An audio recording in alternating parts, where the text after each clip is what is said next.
水のような言葉に身を震わせてた。作られた笑顔は見えない涙こぼす。さよならまた会おうね、その言葉だけがピリオドを打つようでもどかしさを飲んだ。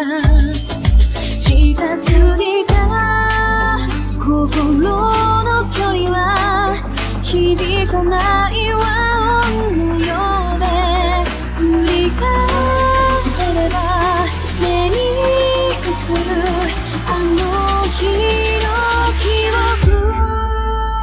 願うほどこぼれ落ちるすれ違う想いの中、繋いだ手離さないで、夜が明けるまででいいから。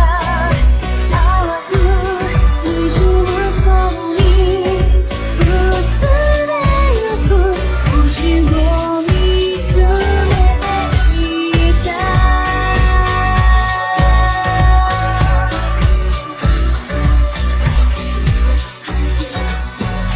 永遠なんて願うほど弱くないと言い聞かせて離れゆく。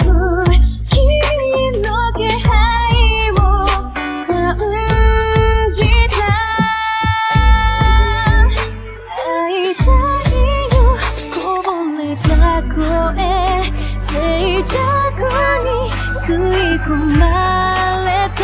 変わりゆく季節の中、この想い薄れるかな。目越しで思い出すの、もう二度と会えないけど、君の声はノイズのようにこの心に響いてる。淡く滲む空に君の背を重ねて見つめ